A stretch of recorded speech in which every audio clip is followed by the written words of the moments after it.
Nghe kia nè nó nhầm mùi tịch nhầm mà tai đăng hồn ai chết cái này đây đây cái chôn phnom đấy đây nè đi cái chôn phnom nè nè chẳng có cái chôn phnom mà nè cha nó ai kia hai đây này anh ấy tuột phnom anh ấy cua ấy con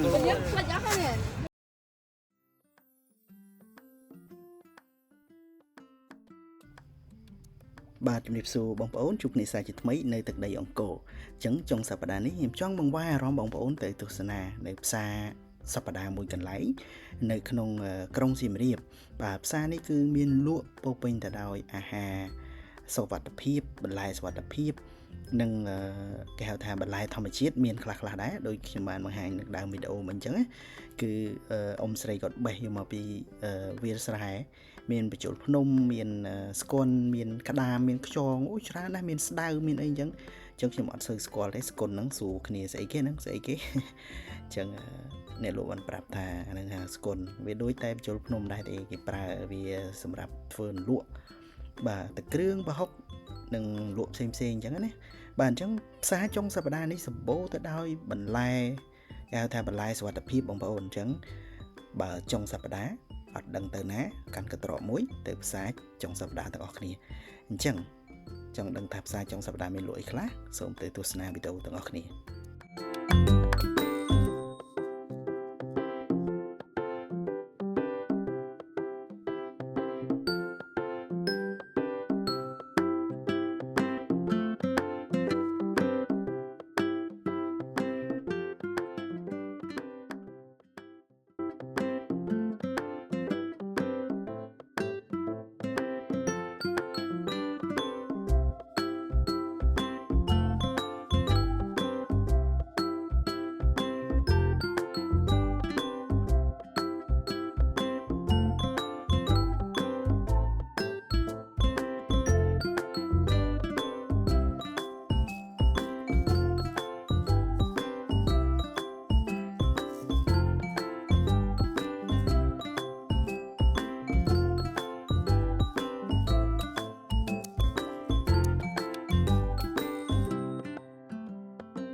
បាទអញ្ចឹងដូចបងប្អូនឃើញនៅក្នុងវីដេអូអញ្ចឹងថាសម្បូរបន្លែផ្លែឈើសុវត្ថិភាពច្រើនបងប្អូន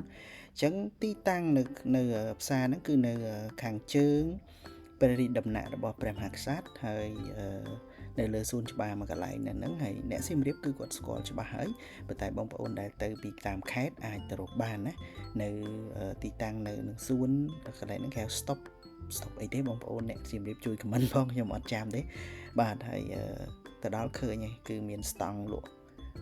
បន្លែផ្លែឈើអីគេហៅផ្សារសប្តាហ៍គេនៅទីហ្នឹងអញ្ចឹងចូលរួមគាំទ្រផលិតផលក្នុងស្រុកទាំងអស់គ្នាដើម្បីបង្កើតនៅការងារឲ្យបងប្អូនក្នុងស្រុកក៏ដូចជាកាលណាគាត់មានការងារគាត់ទទួលបានប្រាក់ចំណូលហើយយើងក៏ទទួលបានសុខភាពល្អទាំងអស់គ្នាបាទអរគុណច្រើនវីដេអូខ្ញុំមានប៉ុណ្្នឹងឯងសូមរីករាយទស្សនាបន្តបាទ